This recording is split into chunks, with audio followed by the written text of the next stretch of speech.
उधर ईरान के इनकलाब स्क्वायर पर जनता प्रदर्शन कर रही है। 4 मिसाइलों के साथ लोगों ने रैली निकाली। यूएस इजराइल को चेतावनी यहां पर दी। सरकार समर्थकों ने यहां पर नारेबाजी भी की है।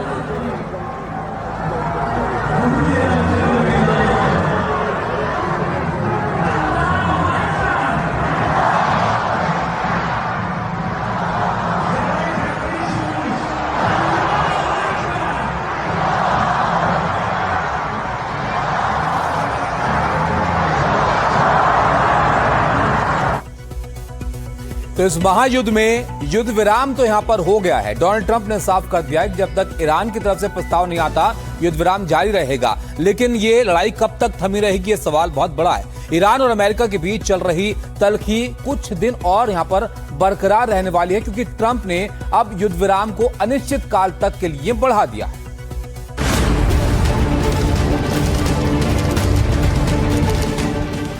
युद्ध के काले बादलों में घिरे हॉर्मुज स्ट्रेट को अभी भी इन बादलों से राहत नहीं मिली है।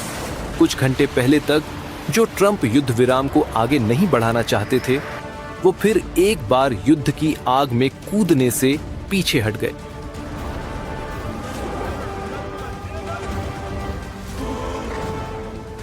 देर रात ट्रंप ने सोशल मीडिया पर लिखा,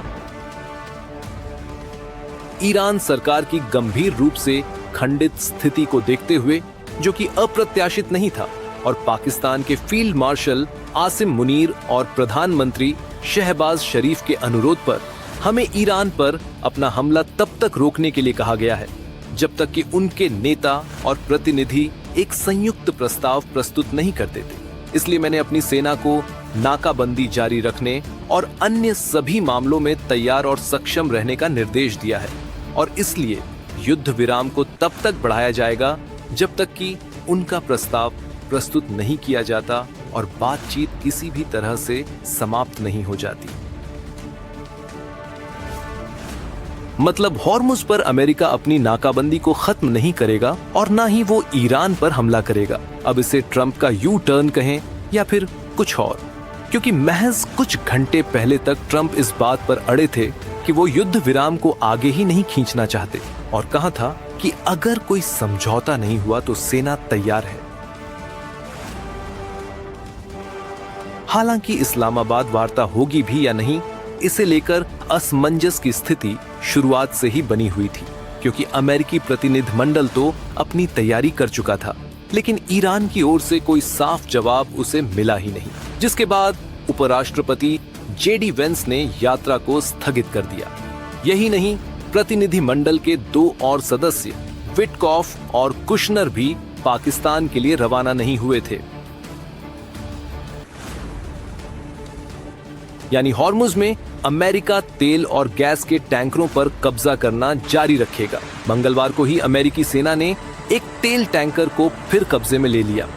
इस टैंकर पर पहले एशिया में ईरानी कच्चे तेल की तस्करी के आरोप में प्रतिबंध लगाया गया था। इस टैंकर पर कब्जा करने का यह एक्शन इस्लामाबाद वार्ता से कुछ घंटे पहले ही हुआ।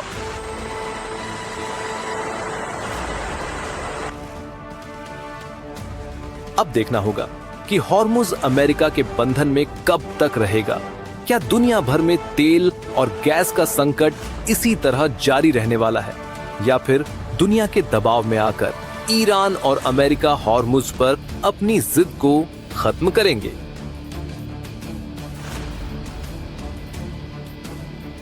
Bureau report, NDTV India.